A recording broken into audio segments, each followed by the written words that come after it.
ঠাকুরবাড়ির একটি অতি প্রিয় রেসিপি হলো সম্পূর্ণ নিরামিষ মটর ডালের চাপড় ঘন্ট। এর জন্য 50 গ্রাম মটর ডাল জল দিয়ে ধুয়ে 5-6 ঘন্টা ভিজিয়ে রাখলাম। এদিকে সবজিগুলো লম্বা লম্বা করে কেটে রেখেছি। সব রকম গরমের সবজি নিয়েছি, জিরে, কাঁচা লঙ্কা, আদা খুব ভালোভাবে বেটে নিয়েছি, তার থেকে 2 চামচ তুলে রাখলাম।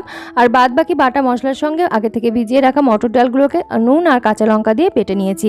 একটু দানা দানা রেখে বেটে নিতে হবে। তারপরে এগুলো থেকে বড়া বানিয়ে নিয়েছি। এগুলোই হলো বেসিক্যালি চাপড়। অল্প একটু মটর ডাল বাটা বাঁচিয়ে রেখেছি, পরে কাজে লাগবে। সর্ষের তেলে তেজপাতা, শুকনো লঙ্কা, 5 ফোড়ন দিয়ে আলুটাকে ভাজা ভাজা করে নিয়েছি। আর বাদ বাকি সমস্ত সবজি দিয়ে স্বাদ অনুযায়ী লবণ, 1 চিমটে হলুদের গুঁড়ো আর বাটা মশলা 1 চামচ দিয়ে দিলাম। আর সমস্ত সবজিগুলোকে ঢেকে ঢেকে রান্না করে নিয়েছি। সবজি থেকে বেরোনো জলে সবজি অলমোস্ট সিদ্ধ হয়ে গেছে। বাটি ধোয়া জল আর 1 চামচ বাটা মশলা দিয়ে দিলাম। আর যে বড়াগুলো ভেজে রেখেছিলাম সেগুলোকেও ভেঙে অ্যাড করে দিলাম। উপর থেকে 1 চামচ গাওয়া ঘি দিয়ে দিলাম। আলু প্রায় সিদ্ধ হয়ে গেছে।